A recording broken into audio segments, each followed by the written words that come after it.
Herkese merhaba. TV100 ekranlarına Kur'an'ın Yolunda programına hoş geldiniz. İstanbul'umuzun tarihi mekanlarından, tarihi semtlerinden Eyüp Sultan'ın önemli simge mekanlarından biri olan Pierre Loti'deyiz. Profesör Doktor Mehmet Okuyan Hoca ile birlikte 30 gün boyunca, Ramazan ayı boyunca her gün bir cüzün bizlere söylediklerini anlamaya ve idrak etmeye çalışacağız. Her cüzde, her günde, her gün her cüzü konuşacağız ve her cüzde söylenilen, öne çıkan, vurgulanan temaları anlatmaya gayret edeceğiz. Hocam hoş geldiniz. Hoş bulduk. Teşekkür ederim. Sağ ol. Çok güzel, çok heyecanlı. Ramazan programı yapmak sizinle birlikte tekrar yıllar sonra nasip oldu. Elhamdülillah, elhamdülillah. Ben de Kur'an'ı konuşuyor olmaktan, hele ki seninle konuşuyor olmaktan huzur duyduğumu kardeşlerimin bilmesini isterim. Çok teşekkür ediyorum. Şimdi çok şükür bu senede Ramazan'a kavuştuk. Bir kere daha söyleyeyim. 30 gün boyunca her gün TV100 ekranlarında bir cüzü konuşacağız ve o cüzde bahsi geçen, öne çıkan konuları irdeleyeceğiz, anlamaya ve idrak etmeye çalışacağız. Evet. Öncesinde Bakara suresi bugünkü programımızın konusu ama Ramazan ayının faziletlerini konuşalım istiyorum. Şükür kavuştuk Ramazan'a diyorum. Ramazan'a kavuşmak niçin şükredilecek bir şey? Ramazan'ın hikmeti nedir? Yılda bir kere erişebildiğimiz bu ayın kıymetini nasıl bilmeliyiz? Buyurun. Kıymetli bir zaman dilimi başlamış oluyor. Böylece insanların kendilerini kontrol altına almayı öğrenecekleri, bu ayda öğrendiklerini kalan 11 aya yayacakları, bu ayı bir anlamda eğitim ayı gibi algılamaları arzu edilen bir kamp dönemi gibi düşünülebilir Ramazan ayı. Bizi Allahü Teala yılda bir ay Kur'an'da adı geçtiği için, hatta gün sayısına gönderme yapıldığı için biz Ramazan ayını özellikle bir dirilme ayı olarak görürüz. Kur'an-ı Kerim 610 yılında, miladi 610 yılında Peygamberimize indirilmeye başlanmıştır ki biz bu bilgiyi de Kur'an'da Bakara suresinin 185. ayetinde görüyoruz. Bakara suresi 185. ayetteki ifade şöyle geçiyor. Estağfirullah. Şehru Ramazan ellezî unzile fîhil Kur'an. Yani bu Ramazan ayı öyle bir aydır ki o ayda Kur'an indirilmeye başlanmıştır. Dolayısıyla biz Ramazan'ı aslında bir Kur'an ayı olarak isimlendirirsek yanlış yapmış olmayız. Bu ay bir Kur'an ayıdır. Programımızın adını da Kur'an'ın yolunda diye belirleyerek esasında aynı ayette geçen bir ifadeye dolaylı gönderme yapmış olduk. Ayette diyor ki Hüden linnâsi. Kur'an insanlara rehberlik yapsın diye gönderilmiştir. Yani Kur'an hayat yolculuğu nasıl sürdürülmelidir? O noktada insanlara bilgi verecek prensipleri, ilkeleri içerir. Biz onun için Ramazan ayında fiziksel anlamda beden beslenmemizi biraz geri çekeriz. Oruç tutarız. Oruç tutarak yemeklerden uzak durmayı Allah'ın hatırı için normalde helal olan, başka zamanlarda yapmasında herhangi bir sakınca olmayan bir takım eylemleri, yeme, içme ve cinsellikle ilgili bir takım eylemleri insanlar Allah'ın hatırı için Ramazan ayının içerisinde işte imsak vaktinden iftar vaktine kadar terk etmeyi öğrenirler. Böylece bir şeylerden geri durmak öğretilir Ramazan'da ama öbür taraftan da başka bir şeyin öne çıkartılması hedeflenir. Ramazan ayı vücudumuzu geri çektiğimiz ama ruhumuzu öne aldığımız bir kamp ayıdır, bir eğitim ayıdır. Ruhumuzu beslemeye gayret ederiz bedenimizi geri çekerek. Ruhun beslenmesindeki unsur da Kur'an'dan beslenmeye dayalı ifade edilir. Yani bizzat o ayette insanlara rehberlik etsin diye Ramazan ayında Kur'an'ın indirildiğinin ifade edilmesi bu ayı Kur'an'la geçirmek lazım geldiğini öğreten bir mesaj olarak önümüzde duruyor. O itibarla Ramazan ayını böyle bir daha çok yemek yeme ya da daha iyi yemek yeme, daha çeşitli yemek yeme Yani yemek menüsünü günden güne değiştirmeye, efendim gurmelik iddialarını öne çıkarmaya dayalı değil. Onlardan geri durmayı, gerektiğinde açlığı tanımayı ve hayat boyu da açların var olduğu gerçeğini zihinlere kazımamızı bize öğreten bir kamp ayı, bir eğitim ayıdır Ramazan ayı. Galiba diğer 11 aya hazırlık yapılan da bir ay ve o 11 ayda bu ay boyunca olduğumuz hal üzere ki tutumumuzu sürdürmeyi hedefleyeceğimiz de bir ay. Doğru tabir ettim mi bilmiyorum ama. Doğru. Şunun için çok doğru. Biz de İslam kültüründe çeşitli İslami çevreler ibadetleri geçmişi sıfırlayan eylemler diye tanıtırlar. Yani şöyle düşünün, Ramazan için söylüyorum. Ramazan ayı bundan önceki 11 ayın hatalarını, günahlarını, eksikliklerini sıfırladığımız bir ay gibi görülür. Hacdan önceki ömrümüzün günahlarının sıfırlanması gibi görülür. Namazı bir önceki vakite kadar işlediğimiz işte günahlardan kurtulma eylemi gibi görülür. Bu bir beklentidir, bu bir duadır. Bunun yanlış olduğunu söylemiyorum. Ama umulur ki öyle olsun. Umarım öyle olsun elbette. Ben de günahları affedilsin diye bekleyen insanlardan biriyim. Niye buna inanmayayım ki? İnanırım elbette ama bütün ibadetlerin, hele ki namazın, hele ki orucun, haccın, zekatın, kurbanın etkinliğini anlatan ayet-i kerimelerde bunun geçmişe dönük bir temizleme faaliyetinin ötesinde geleceği programlayan yönüne, sonuçlarına dikkat çekilir. İşte mesela Ramazan için orucun farz kılındığı ifade edilen Bakara suresi 183. ayetin sonunda orucun neden farz kılındığı gerekçelendirilir. Der ki orada Allahu Teala: Ya eyyühellezine amenü, ey iman edenler, kütübe aleykümus sıyamu kema kütübe alellezine min kablikum. Sizden öncekilere yazıldığı gibi oruç size de yazıldı ki lealleküm tettekûn. Muttaki olasınız. Takva sahibi olasınız. Yani duyarlı olasınız. Yani sorumluluğunuzu bilesiniz.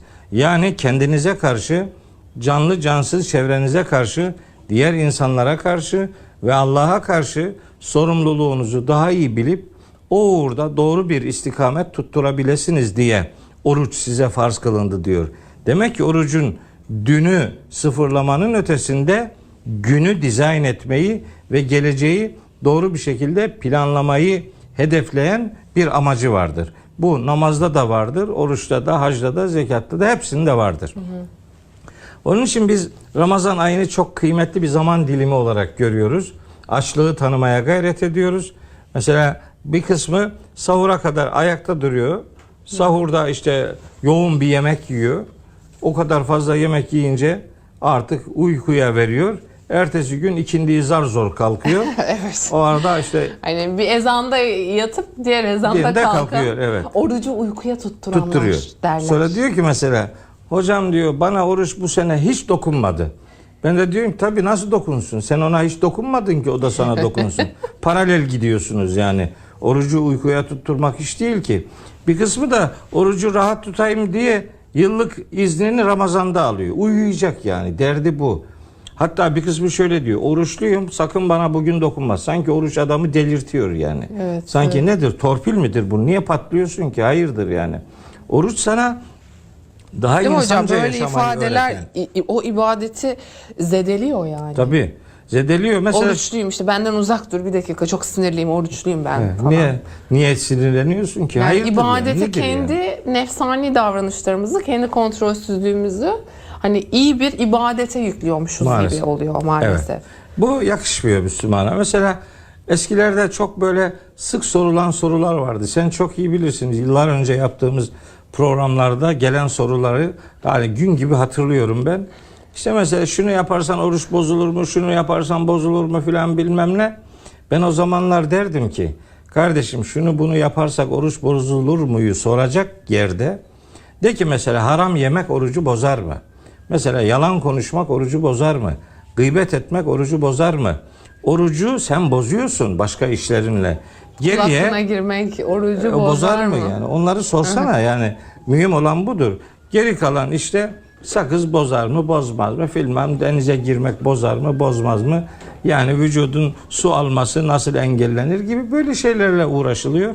Halbuki oruç insana sadece nefis terbiyesi öğretmeyi amaç edinen bir ibadet de değildir. Esasında yine sen çok iyi biliyorsun.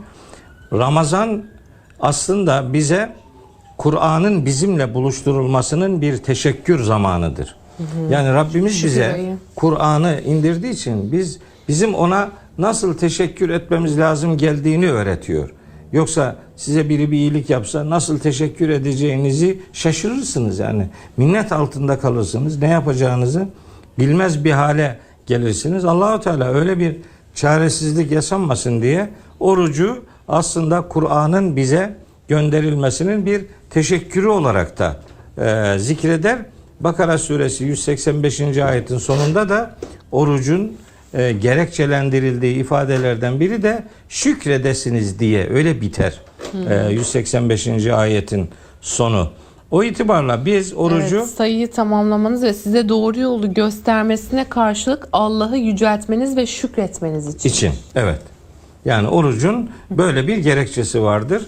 Bir teşekkür boyutu vardır. Neye teşekkür ediyoruz? Kur'an bize indirildiği için ona teşekkür ediyoruz.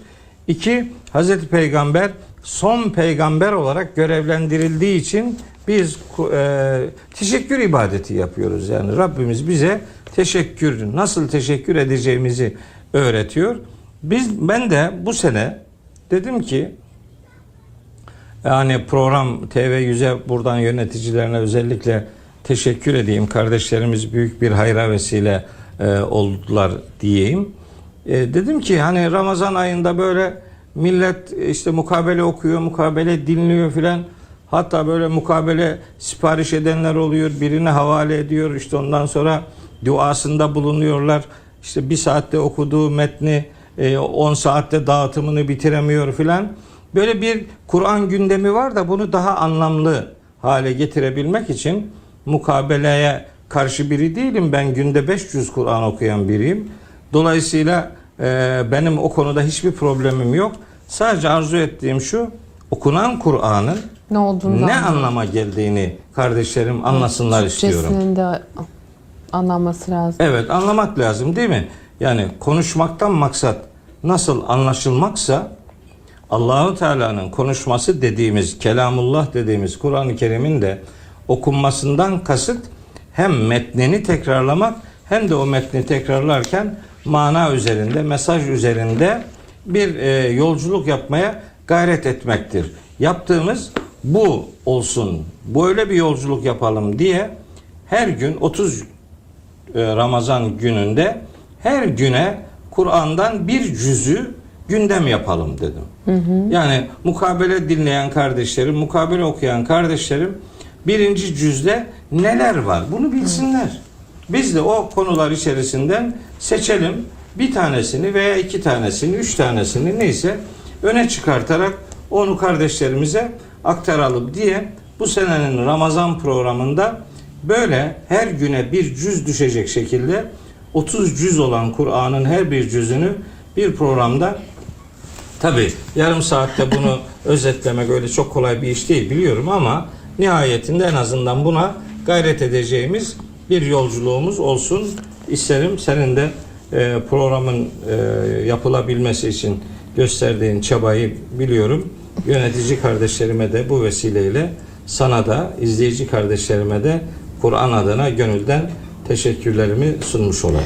Çok teşekkür ederim. Ben de hem yönetim kurulu başkanımız Sayın Necat Gülseven'e hem de genel yayın yönetmenimiz Deniz Gürel'e çok teşekkür ediyorum. Gerçekten bu program yapılsın diye çok çaba sarf ettiler ve hani onların yolumuzu açması bu programı yapabiliyoruz. Şimdi hocam Bakara suresi. Evet. Her gün bir cüz konuşuyor olacağız. TV100 ekranlarında Bakara suresi 1. cüz, 2. cüz hatta 3. cüzün yarısına kadar gidiyor. Ama biz bugün 1. cüz ekseninde konuştuğumuzda öne çıkan başlıklar şu: kalplerin mühürlenmesi, hakkı batılla karıştırmamak, iyilikleri başkasına emretmek, Allah'ın boyası. Evet. Nedir bunlar? Buradan ne anlayacağız?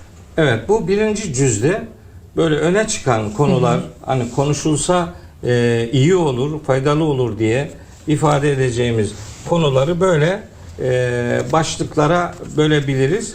Tabii birinci cüzde Fatiha suresi de var. Tabii. Öncelikle Fatiha suresi anlamını hemen hemen herkes bildiği için işlemeyi düşündüğüm konular arasına Fatiha'dan herhangi bir ayeti seçmeyi uygun görmedim. Bu zaten biliniyor. Herkesin bir çeşit Fatiha ile irtibatı var. Ama bilinsin ki Fatiha 7 ayettir. İlk 3 ayetinde Allahu Teala'ya, onun sıfatlarına ve ona yönelik övgüye dair bilgiler yer alır. 4. ayetinde sadece Allah'a kulluk etmek gerektiği ve sadece Allah'tan yardım dilenmesi lazım geldiği öğretilir. 5. ayette bu. 6 ve 7. ayette Allah'tan sırat-ı müstakim dediğimiz istikamet üzere Allah'ın nimet verdiklerinin yoluna iletilme noktasında bir dua cümlesi yer alır. Gazaba uğratılan ve sapkınlıkta kalanların yolundan uzak durma beyanı o duanın konusu olarak zikredilir. Fatiha böyle 7 ayetlik bir suredir ve her namazın her rekatında okunması lazım gelen, bir anlamda Allah'a övgü ifadeleri ortaya konulurken kulluk bilincimizi ve Rabbimizden aslında ne istersek doğru bir istekte bulunuruz. O noktada Rabbimizin bizi bilgilendirmek istediği, bilinçlendirmek istediği kısacık Kur'an'ın özü, Kur'an'ın esası, Kur'an'ın mihenk taşı diye isimlendirebileceğimiz bir sureyle başlar. Kur'an-ı Kerim, Kur'an'da ilk indirilen, bütün halinde ilk indirilen surede Fatiha suresidir. Adı da açılış anlamını bu yapısından almaktadır. İşte sonra Bakara suresi başlar ve Bakara suresinde bu cüzde 141 ayetlik bölümü, Bakara suresinin ilk 141 ayetlik bölümü zikredilir. Burada önce işte müminlerin özellikleri, muttakilerin, takva sahiplerinin özellikleri, münafıkların bir takım özellikleri, kafirlerin bir takım özellikleri, işte Hazreti Adem'in yaratılışı, Adem-İblis mücadelesi, onların cennetten çıkartılması, sonrasında İsrailoğulları ile ilgili detaylı denebilecek bilgilendirmeler, ardından Hazreti Süleyman'la ilgili kısa bir pasaj, sonrasında Yahudi ve Hristiyanların Müslümanlara karşı tutumlarıyla kendi aralarındaki birbirlerini hesaba katmayan, birbirleriyle alay eden pozisyonları, ondan sonra Hazreti İbrahim ve Kabe ilişkisi, Hazreti İbrahim'in oğlu Hazreti İsmail ile Allahü Teala'ya yönelik duaları, Hazreti Yakub'un oğullarıyla ölüm döşeğindeyken oğullarıyla yaşadığı bir diyalog, sonrasında bütün peygamberlere aynı dini ilkelerin tebliğ edildiği, onların da bunları insanlara anlatmasının istendiği bir bilgilendirme ile sonrasında Allah'ın boyası diye isimlendirilen Sıbgatallah diye bir kavram sadece bu surede geçer. Sadece Bakara suresinde geçen bu Sıbgatullah 138. ayette galiba. 138. ayette Allah'ın boyası ifadesi zikredilir ve Bakara suresinin Allah'ın boyasıyla boyanın, Allah'ın boyasından daha güzel boyası olan kimmiş? Biz yalnızca ona kulluk edicileriz. Evet. Bu ayet bu Bakara suresinin 1. cüzdeki aşağı yukarı son ayetlerinden bir tanesidir. En son ayet, yani 141. ayet, istersen onu da bir tercümesini okuyalım. Onlar bir ümmetti. Elbette gelip geçtiler. Onların kazandıkları kendilerinin, sizin kazandıklarınız sizindir. Siz onların yaptıklarından sorguya çekilmezsiniz. Sorumlulukların şahsiliğine dikkat çeken bir genel öğretidir bu öğreti. Aslında Kur'an'ın söylemek istediklerinin çok önemli bir bölümünü bu ayet, 141. ayet özetliyor. Aynısı 10 ayet önce bir daha geçiyor. Önceki ümmetleri anlatıyor Allahu Teala, sonra diyor ki yani kimse dedesiyle babasıyla övünmesin. Onlar bir ümmetti, geldi geçtiler.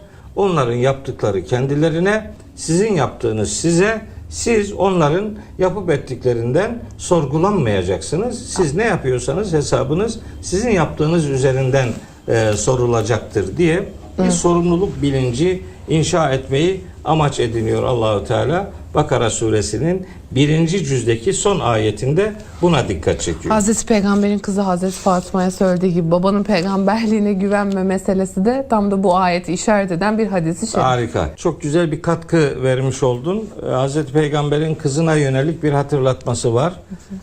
Bir rivayette Hazreti Ayşe'ye yönelik, bir başka rivayette Ümeyye oğullarına yönelik bir uyarısı var. Ama daha çok zihinlerimizde kalan haliyle ifade edeyim. Peygamberimiz Aleyhisselam buyurdu ki kızına hitaben: Ya Fatıma, işteri nefseki minallahi teala. Ey Fatıma, nefsini Allah'tan satın almana bak.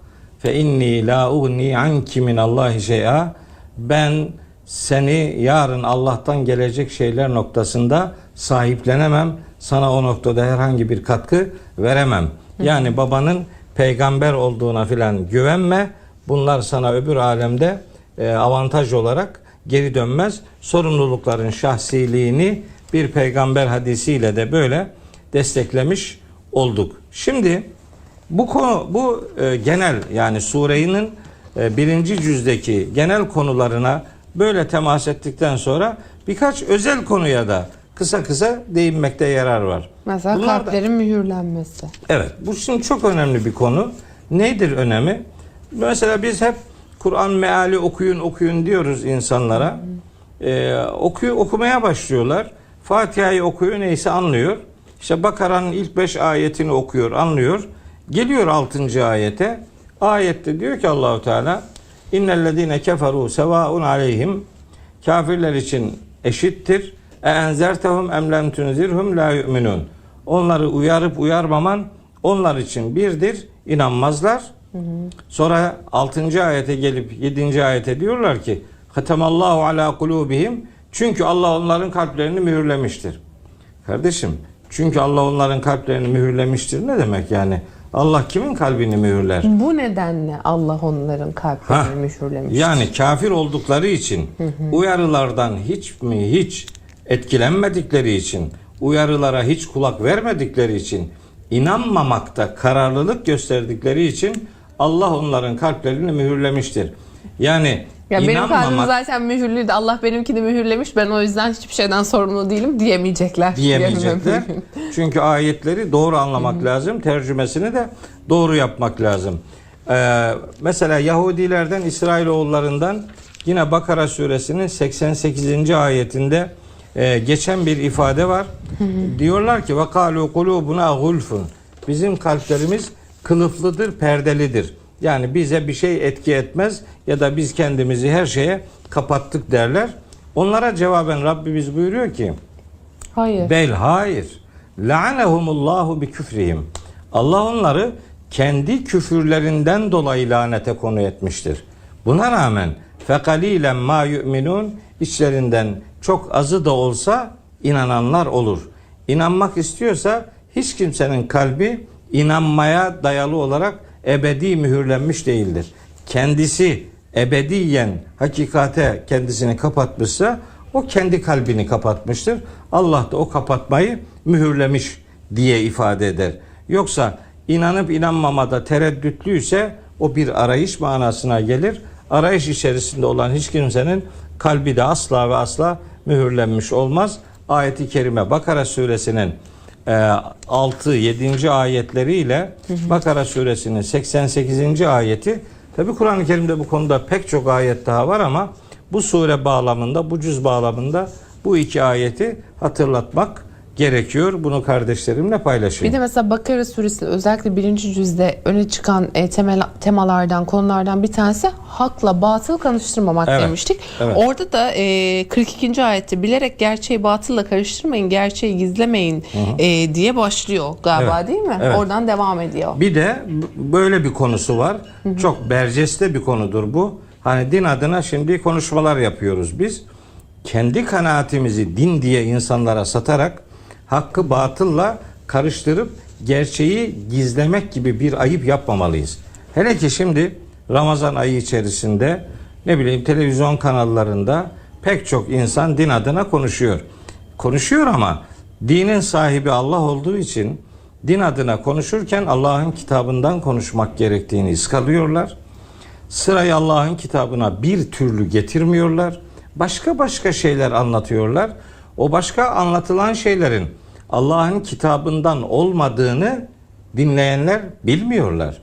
Onlar konuşulanları Allah'ın sözü diye düşünüp dinliyorlar. Halbuki konuşanların önemli bir bölümü, elbette hepsi değil, Allah'ın kitabından konuşmayı değil, başka şeylerden konuşmayı önceleyip batılı hakla karıştırıp gerçeği gizliyorlar.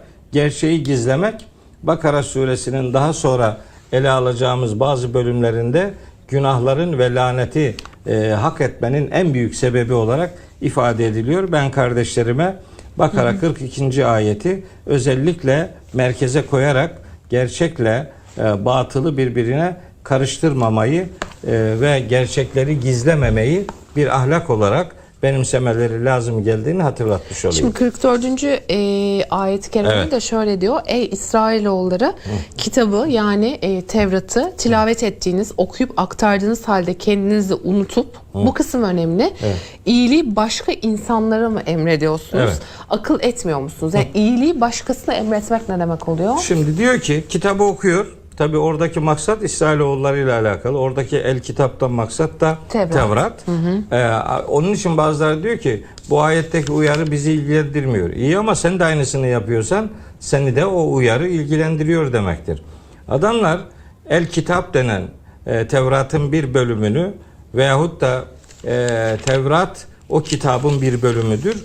Onunla ilgili bir takım buyrukları, emirleri, yasakları hep başkalarına söyleyip duruyorlar. Kendileri üzerlerine alınmıyorlar. Allahu Teala diyor ki iyiliği hep başkalarına emredip kendinizi neden unutuyorsunuz? Niye siz yapılması gereken şeyleri önce kendiniz yapmıyorsunuz? Saf suresi var Kur'an-ı Kerim'in 61. suresi. O surenin 2 ve 3. ayetlerinde diyor ki Allahu Teala Ya eyyühellezine amenu Ey iman edenler lime tekulune ma la tef'alun Siz neden kendiniz yapmayacağınız şeyleri niye başkalarına söylüyorsunuz? Kebura makten indallahi en tekulu ma la tef'alun. Yapmayacağınız şeyleri başkalarına söylemek Allah katında büyük bir öfke sebebidir diye Cenab-ı Hak uyarıyor. Bu 44. ayetteki uyarı eğer Allah'ın dediği noktada insanlar bu noktada dikkat etmezlerse bunu aklını kullanmamayla beyan etmiş oluyor. Bunu da bir vesile 44. ayeti kardeşlerime hatırlatmış olayım. Hocam programın başına biraz değinmiştik ama bunun da çok az kaldı. Son bir dakikamız. Üzerinden geçelim. Allah'ın boyasıyla boyanın meselesi çok önemli. Çok. Nasıl bir boya bu? Evet. Bir mecazi ifade.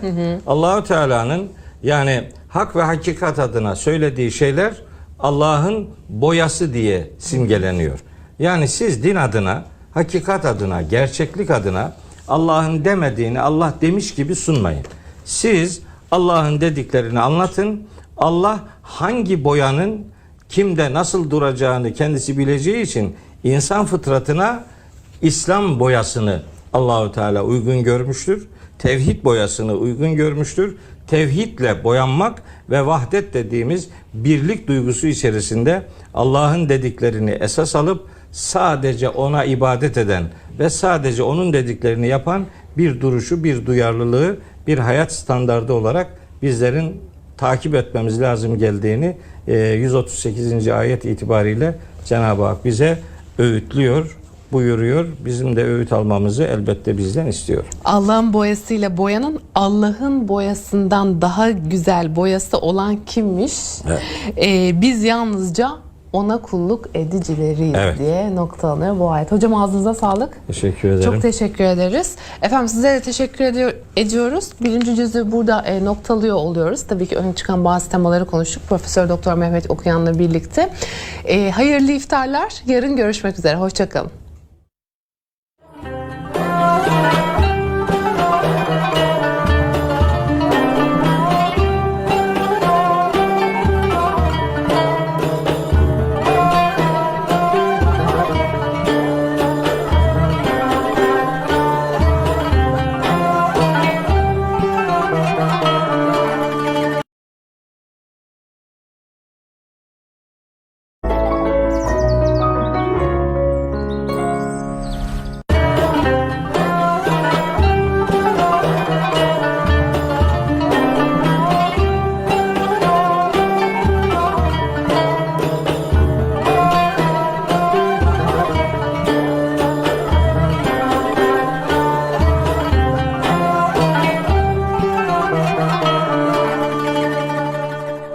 Herkese merhaba. TV100 ekranlarına Kur'an'ın Yolunda programına hoş geldiniz.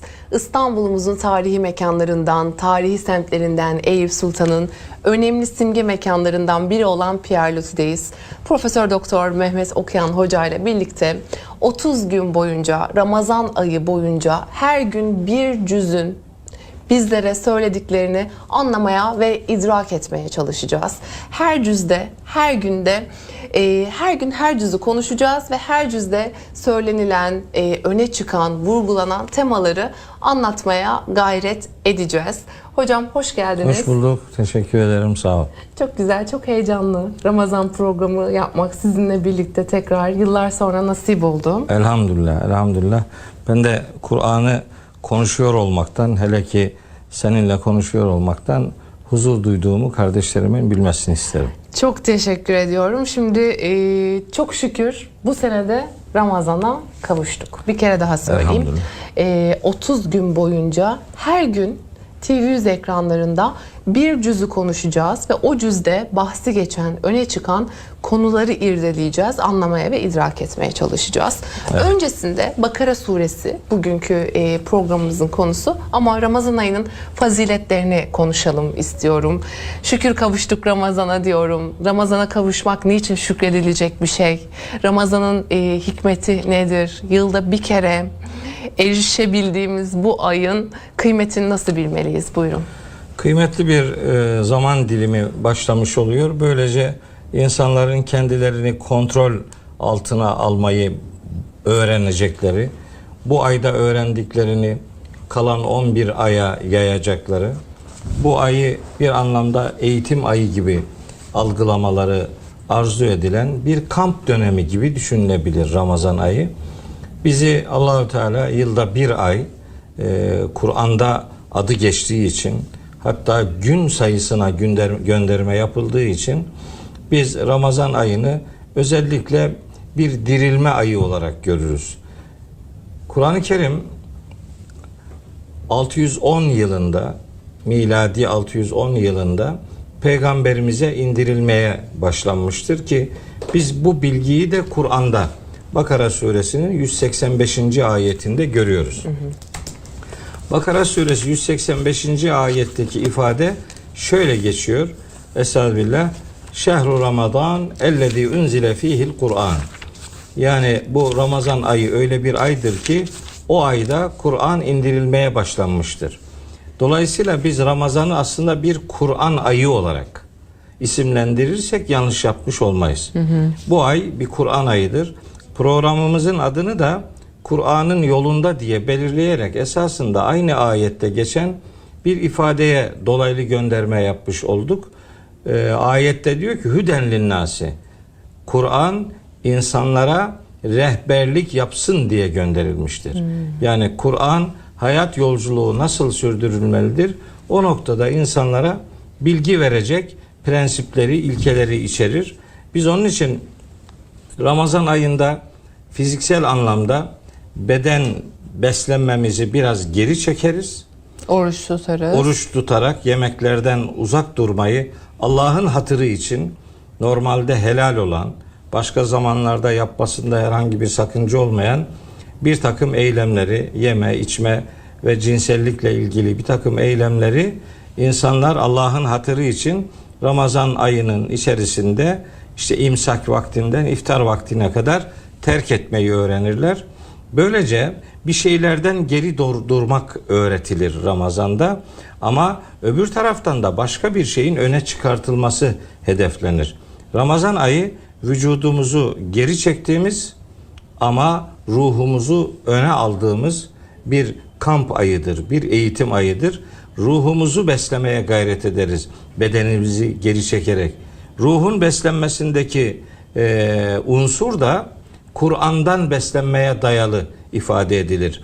Yani bizzat o ayette insanlara rehberlik etsin diye Ramazan ayında Kur'an'ın indirildiğinin ifade edilmesi bu ayı Kur'an'la geçirmek lazım geldiğini öğreten bir mesaj olarak önümüzde duruyor. O itibarla Ramazan ayını böyle bir daha çok yemek yeme ya da daha iyi yemek yeme, daha çeşitli yemek yeme Yani yemek menüsünü günden güne değiştirmeye, efendim gurmelik iddialarını öne çıkarmaya dayalı değil. Onlardan geri durmayı, gerektiğinde açlığı tanımayı ve hayat boyu da açların var olduğu gerçeğini zihinlere kazımamızı bize öğreten bir kamp ayı, bir eğitim ayıdır Ramazan ayı. Galiba diğer 11 aya hazırlık yapılan da bir ay ve o 11 ayda bu ay boyunca olduğumuz hal üzere ki tutumumuzu sürdürmeyi hedefleyeceğimiz de bir ay. Doğru tabir ettim mi bilmiyorum ama. Doğru. Şunun için çok doğru. Biz de İslam kültüründe çeşitli İslami çevreler ibadetleri geçmişi sıfırlayan eylemler diye tanıtırlar. Yani şöyle düşünün, Ramazan için söylüyorum. Ramazan ayı bundan önceki 11 ayın hatalarını, günahlarını, eksikliklerini sıfırladığımız bir ay gibi görülür. Hacdan önceki ömrümüzün günahlarının sıfırlanması gibi görülür. Namazı bir önceki vakte kadar işlediğimiz işte günahlardan kurtulma eylemi gibi görülür. Bu bir beklentidir, bu bir duadır. Bunun yanlış olduğunu söylemiyorum. Ama olur ki öyle olsun. Umarım öyle olsun elbette.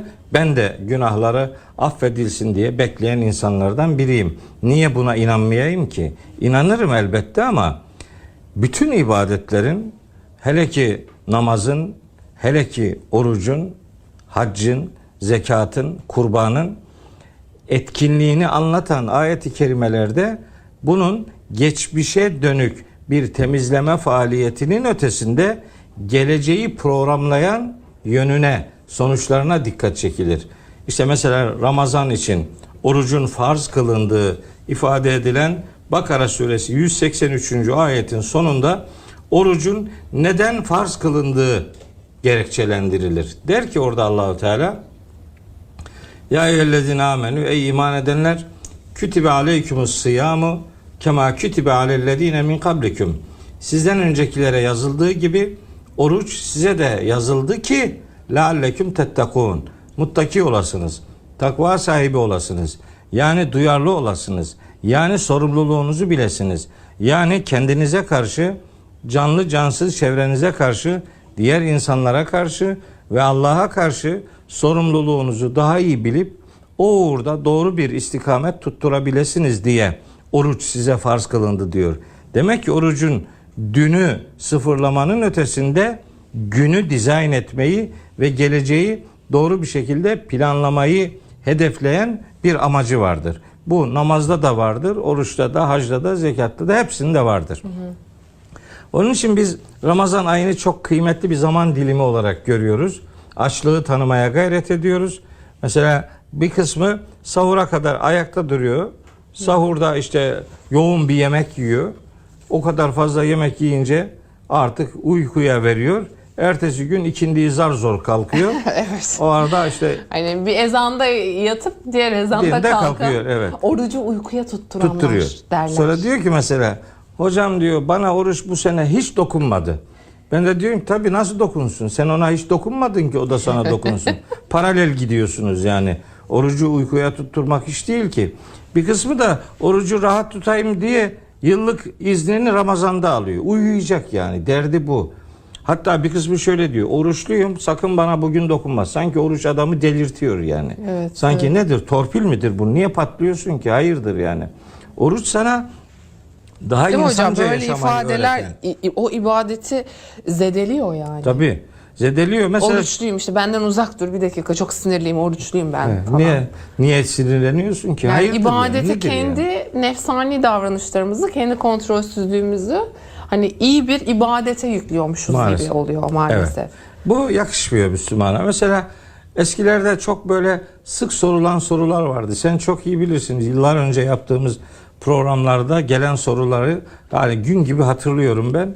İşte mesela şunu yaparsan oruç bozulur mu? Şunu yaparsan bozulur mu filan bilmem ne. Ben o zamanlar derdim ki, kardeşim şunu bunu yaparsak oruç bozulur muyu soracak yerde de ki mesela haram yemek orucu bozar mı? Mesela yalan konuşmak orucu bozar mı? Gıybet etmek orucu bozar mı? orucu sen bozuyorsun başka işlerinle.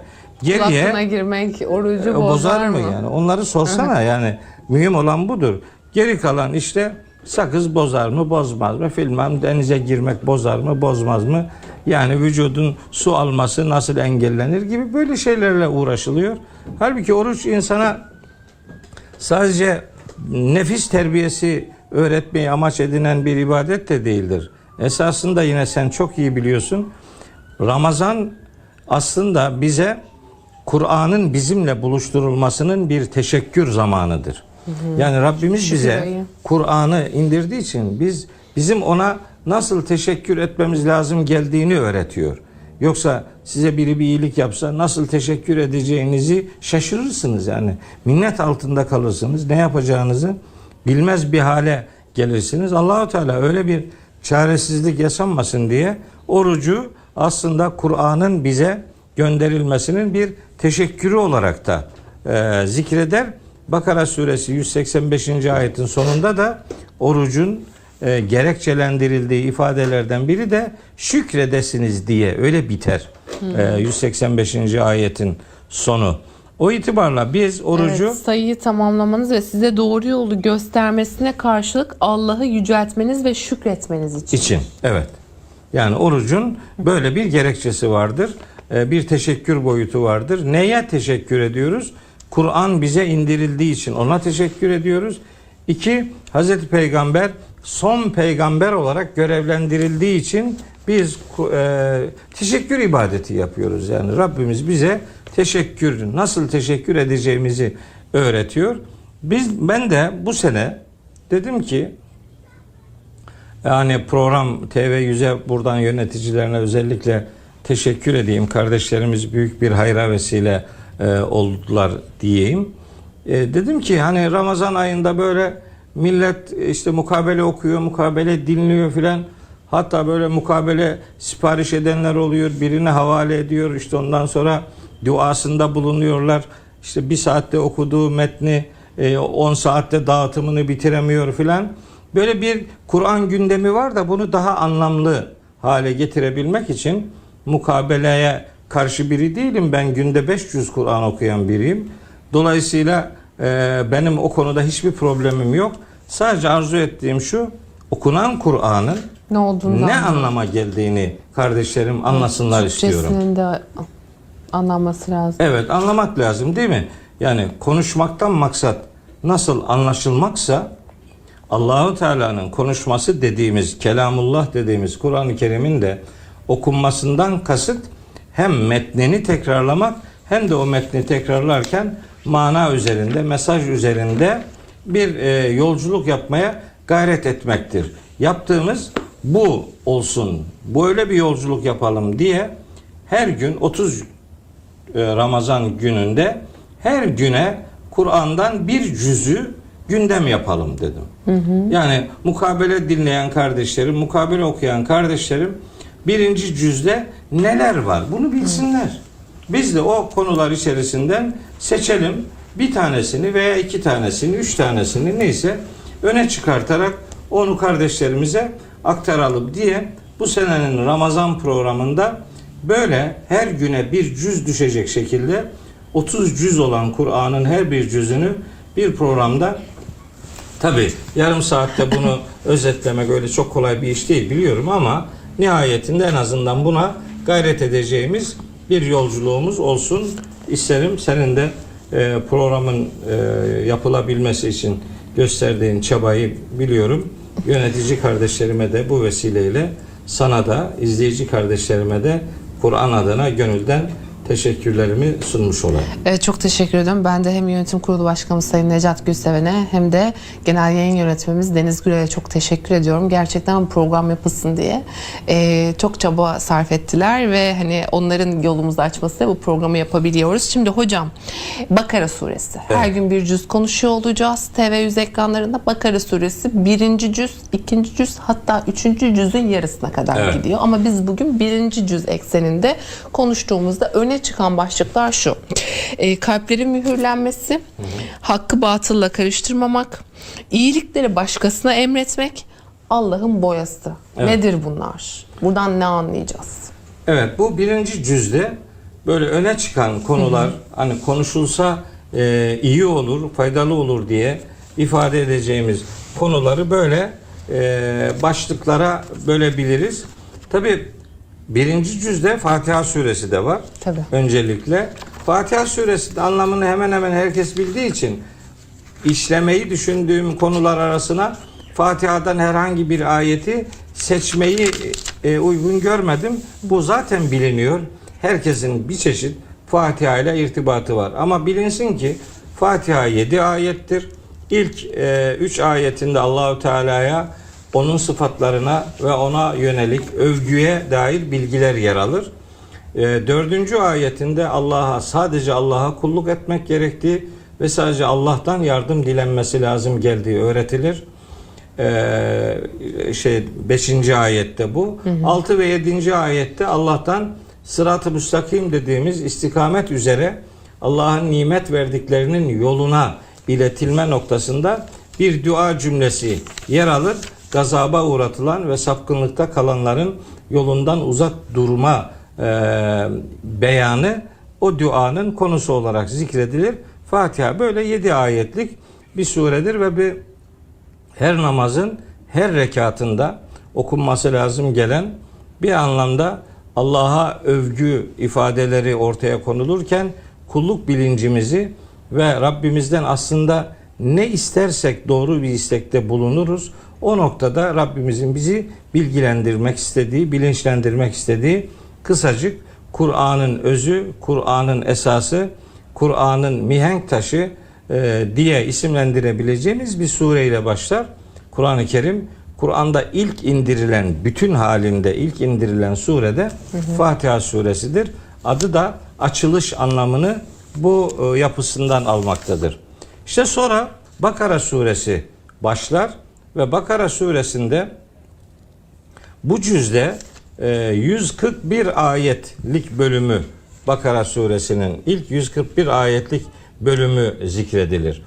Burada önce işte müminlerin özellikleri, muttakilerin, takva sahiplerinin özellikleri, münafıkların bir takım özellikleri, kafirlerin bir takım özellikleri, işte Hazreti Adem'in yaratılışı, Adem-İblis mücadelesi, onların cennetten çıkartılması, sonrasında İsrailoğulları ile ilgili detaylı denebilecek bilgilendirmeler, ardından Hazreti Süleyman'la ilgili kısa bir pasaj, sonrasında Yahudi ve Hristiyanların Müslümanlara karşı tutumlarıyla kendi aralarındaki birbirlerini hesaba katmayan, birbirleriyle alay eden pozisyonları, ondan sonra Hazreti İbrahim ve Kabe ilişkisi, Hazreti İbrahim'in oğlu Hazreti İsmail ile Allahü Teala'ya yönelik duaları, Hazreti Yakub'un oğullarıyla ölüm döşeğindeyken oğullarıyla yaşadığı bir diyalog, sonrasında bütün peygamberlere aynı dini ilkelerin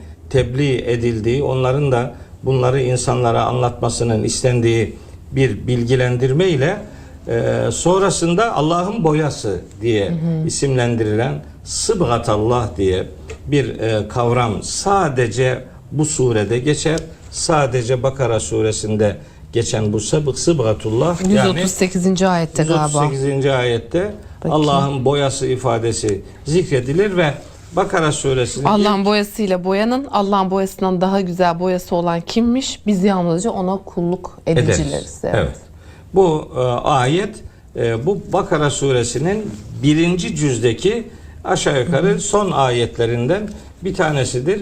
En son ayet, yani 141. ayet, istersen onu da bir tercümesini okuyalım. Onlar bir ümmetti. Elbette gelip geçtiler. Onların kazandıkları kendilerinin, sizin kazandıklarınız sizindir. Siz onların yaptıklarından sorguya çekilmezsiniz. Sorumlulukların şahsiliğine dikkat çeken bir genel öğretidir bu öğreti. Aslında Kur'an'ın söylemek istediklerinin çok önemli bir bölümünü bu ayet, 141. ayet özetliyor. Aynısı 10 ayet önce bir daha geçiyor. Önceki ümmetleri anlatıyor Allahu Teala, sonra diyor ki yani kimse dedesiyle babasıyla övünmesin. Onlar bir ümmetti, geldi geçtiler. Onların yaptıkları kendilerine, sizin yaptığınız size, Siz onların yapıp ettiklerinden sorgulanmayacaksınız. Siz ne yapıyorsanız hesabınız sizin yaptığınız üzerinden sorulacaktır diye bir sorumluluk bilinci inşa etmeyi amaç ediniyor Allahu Teala. Bakara suresinin 1. cüzdeki son ayetinde buna dikkat çekiyor. Hazreti Peygamber'in kızı Hazreti Fatıma'ya söylediği gibi babanın peygamberliğine güvenme meselesi de tam da bu ayeti işaret eden bir hadis-i şerif. Harika. Çok güzel bir katkı vermiş oldun. Hazreti Peygamber'in kızına yönelik bir hatırlatması var. Bir rivayette Hazreti Ayşe'ye yönelik, bir başka rivayette Ümeyye oğullarına yönelik bir uyarısı var. Ama daha çok zihinlerimizde kalan haliyle ifade edeyim. Peygamberimiz Aleyhisselam buyurdu ki kızına hitaben: Ya Fatıma, işteri nefseki minallahi teala. Ey Fatıma, nefsini Allah'tan satın almana bak. Fe inni la ugni anki minallahi şey'a. Ben seni yarın Allah'tan gelecek şeyler noktasında sahiplenemem. Sana o noktada herhangi bir katkı veremem. Yani babanın peygamber olduğuna filan güvenme. Bunlar sana öbür alemde avantaj olarak geri dönmez. Sorumlulukların şahsiliğini bir peygamber hadisiyle de böyle desteklemiş olduk. Şimdi bu konu, genel, yani surenin 1. cüzdeki genel konularına böyle temas ettikten sonra birkaç özel konuya da kısa kısa değinmekte yarar var. Mesela Bunlar kalplerin mühürlenmesi. Evet, bu şimdi çok önemli bir konu. Nedir önemi? Mesela biz hep Kur'an meali okuyun diyoruz insanlara. Okumaya başlıyorlar. Fatiha'yı okuyor, neyse anlıyor. İşte Bakara'nın ilk 5 ayetini okuyor, anlıyor. Geliyor 6. ayete. Ayette diyor ki Allahu Teala: İnnellezîne keferû sevâun aleyhim. Kafirler için eşittir. Enzertehum em lem tunzirhum la yu'minun. Onları uyarıp uyarmaman onlar için birdir, inanmazlar. Sonra 6. ayete gelip 7. ayete diyorlar ki Hatemallahu ala kulubihim. Çünkü Allah onların kalplerini mühürlemiştir.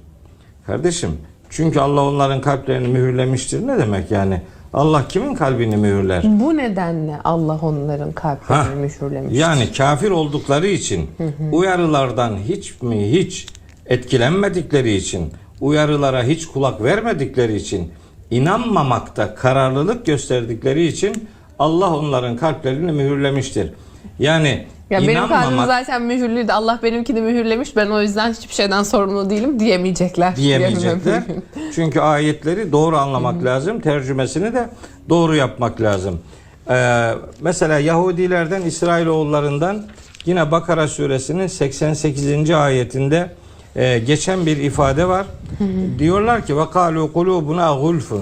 Bizim kalplerimiz kılıflıdır, perdelidir. Yani bize bir şey etki etmez ya da biz kendimizi her şeye kapattık derler. Onlara cevaben Rabbimiz buyuruyor ki hayır. La'anehumullahu bi küfrihim. Allah onları kendi küfürlerinden dolayı lanete konu etmiştir.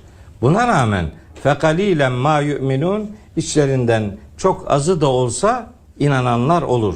İnanmak istiyorsa hiç kimsenin kalbi inanmaya dayalı olarak ebedi mühürlenmiş değildir. Kendisi ebediyen hakikate kendisini kapatmışsa o kendi kalbini kapatmıştır.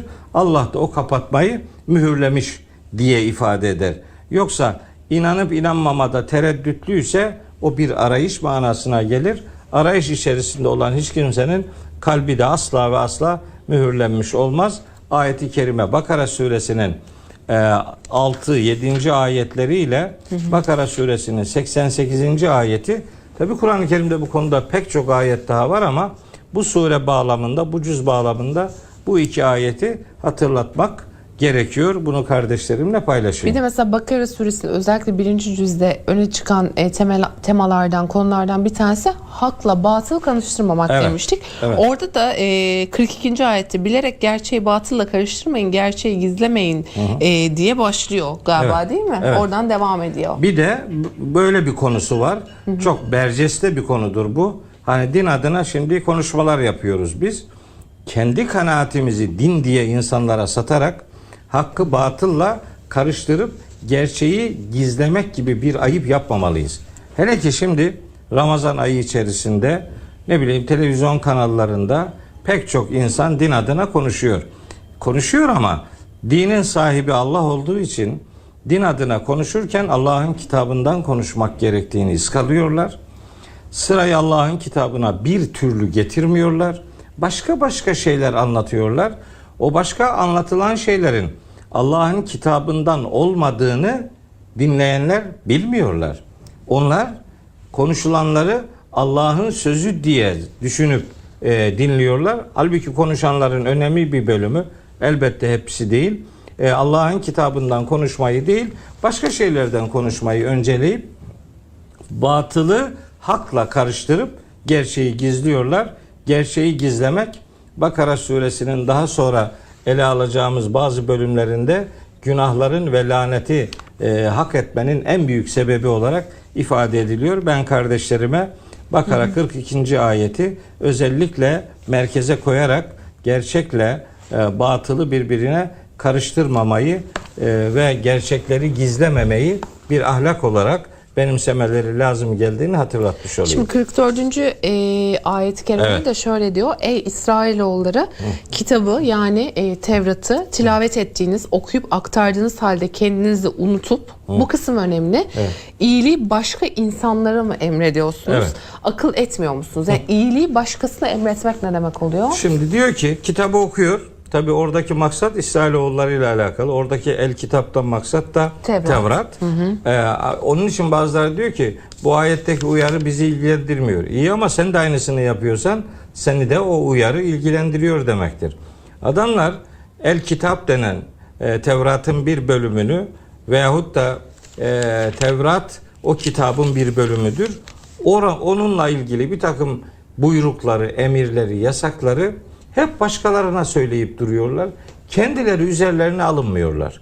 Allahu Teala diyor ki iyiliği hep başkalarına emredip kendinizi neden unutuyorsunuz? Niye siz yapılması gereken şeyleri önce kendiniz yapmıyorsunuz? Saf suresi var Kur'an-ı Kerim'in 61. suresi. O surenin 2 ve 3. ayetlerinde diyor ki Allahu Teala Ya eyyühellezine amenu Ey iman edenler lime tekulune ma la tef'alun Siz neden kendiniz yapmayacağınız şeyleri niye başkalarına söylüyorsunuz? Kebura makten indallahi en tekulu ma la tef'alun. Yapmayacağınız şeyleri başkalarına söylemek Allah katında büyük bir öfke sebebidir diye Cenab-ı Hak uyarıyor.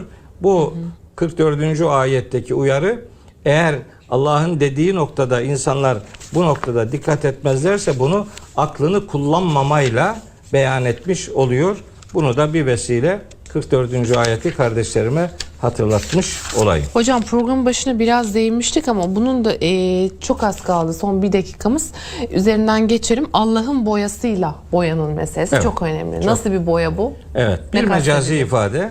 Allahu Teala'nın yani hak ve hakikat adına söylediği şeyler Allah'ın boyası diye simgeleniyor. Yani siz din adına, hakikat adına, gerçeklik adına Allah'ın demediğini Allah demiş gibi sunmayın. Siz Allah'ın dediklerini anlatın. Allah hangi boyanın kimde nasıl duracağını kendisi bileceği için insan fıtratına İslam boyasını Allahu Teala uygun görmüştür. Tevhid boyasını uygun görmüştür. Tevhidle boyanmak ve vahdet dediğimiz birlik duygusu içerisinde Allah'ın dediklerini esas alıp sadece ona ibadet eden ve sadece onun dediklerini yapan bir duruşu, bir duyarlılığı, bir hayat standardı olarak bizlerin takip etmemiz lazım geldiğini 138. ayet itibariyle Cenab-ı Hak bize öğütlüyor, buyuruyor. Bizim de öğüt almamızı elbette bizden istiyor. Allah'ın boyasıyla boyanın Allah'ın boyasından daha güzel boyası olan kimmiş? Evet. Biz yalnızca ona kulluk edicileriyiz diye noktalanıyor bu ayet. Hocam ağzınıza sağlık. Teşekkür ederim. Çok teşekkür ederiz. Efendim size de teşekkür ediyoruz. Birinci cüzü burada noktalıyor oluyoruz. Tabii ki öne çıkan bazı temaları konuştuk. Profesör Doktor Mehmet Okuyan'la birlikte. Hayırlı iftarlar. Yarın görüşmek üzere. Hoşça kalın.